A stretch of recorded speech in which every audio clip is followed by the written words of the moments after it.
નમસ્કાર, હું સાકિર રાણા, ગાંધીનગર આમ આદમી પાર્ટી. હવે છેલ્લા ઘણા સમયથી હું કહેતો આવ્યો છું કે તમે બધા તમારા બીએલઓના સંપર્કમાં રહો. કાલે મને નોટિસ આવી, એના સંદર્ભમાં બી મેં વિડીયો બનાવ્યો. તે છતાં આજે મારા સૌથી નજીકના સેક્ટર 5ની અંદર આખું સેક્ટરને એક જ વ્યક્તિએ 150 લોકોની અગેન્સ્ટમાં ફોર્મ 7 ભર્યા છે. એમાં સૌથી મોટી વાત એ છે કે તમામ મારા સમાજના મુસ્લિમ સમાજના ભાઈઓના 80 થી 85 જણાના લોકોના નામ એક જ વ્યક્તિએ ફોર્મ ભર્યા છે. હવે એ નોટિસ બી બીએલઓએ ફાળવી નથી. આજે છેલ્લો જ દિવસ છે. બીએલઓને સતત અમે સંપર્કમાં હતા, તે છતાં એણે કીધું નથી કે ભાઈ કઈ તારીખે ફોર્મ 7 ભરાયું છે. આજે છેલ્લા દિવસે એણે 10 જાન્યુઆરીએ બધાના અગેન્સ્ટમાં એક જ વ્યક્તિએ ફોર્મ ભર્યો છે, બરાબર. એ વ્યક્તિએ બધાના અગેન્સ્ટમાં ફોર્મ ભર્યો છે અને બધાને દોડતા કરી દીધા છે. અને હવે કાલે છેલ્લો દિવસ છે નોટિસનો, બરાબર. આ પ્રક્રિયા 7 તારીખ સુધી મેપિંગ કરવાની ચાલવાની છે. પછી ફાઇનલ યાદી, ડ્રાફ્ટ યાદી બનશે.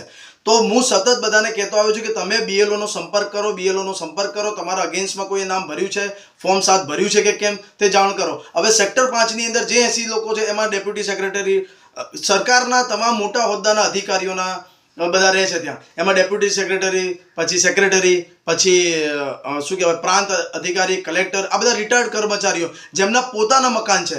કોઈ ગવર્મેન્ટ મકાન નથી, ગવર્મેન્ટ સર્વન્ટ છે અને પોતાના મકાન છે. તેમના આખી ફેમિલીના અગેન્સ્ટમાં ફોર્મ 7 ભરી દીધા છે. એટલે હું તમામ મારા મુસલમાન ભાઈઓ અને જે બી જેને ધ્યાન નથી આ વસ્તુ, આ પ્રક્રિયાનું, જે રૂરલ ડેપ્થ એરિયા, જે રીતે ગાંધીનગરની અંદર, પેથાપુરની અંદર, તમામ લોકોને કહું છું કે તમારા અગેન્સ્ટમાં ફોર્મ 7 ભર્યું છે કે કેમ એની સતત તપાસ કરો અને તમારા બીએલઓના સંપર્કમાં રહો.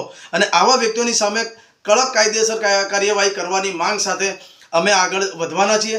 અને આવી કોઈ પ્રક્રિયા અગાઉ ન થાય એનું ચોક્કસપણે ઇલેક્શન કમિશનની જે સાઇટ છે એની પર તમારું જો ફોર્મ 6, 7, 8 તમારા અગેન્સ્ટમાં કે તમારા એડ્રેસ પર બીજા કોઈ રજીસ્ટ્રેશન થયા છે કે કેમ. સપોઝ એક્ઝામ્પલ છે, મારા ઘર પર બીજા કોઈના 10 વોટરોનું રજીસ્ટ્રેશન કરાવ્યું હોય કોઈએ, તો એ બી ધ્યાન રાખવાની પ્રક્રિયા છે. એટલે મારી ખાસ વિનંતી છે, લોકો જાગો. બહુ ટૂંક સમયમાં છે, ક્યારેક તમારું નામ નીકળી જશે પછી ફાઇનલ યાદીમાં, પછી બનશે ને એટલે પછી તમારે એમાં નામ નખાવવા માટે દોડવાનું. એટલે હાલ અમે જે નામ એન્ટર છે એને કાઢવા માટેની એ પ્રક્રિયા હતી, તો એમાં જઈને કે ના ભાઈ આ નામ રાખવાનું છે, એવી રીતના અમે નીચે લખીને સહી કરીને આવ્યા છે. એટલે તમામને અપીલ છે કે તમારા વિસ્તારની છેલ્લી તારીખો સુધીનું રાહ ના જોવો.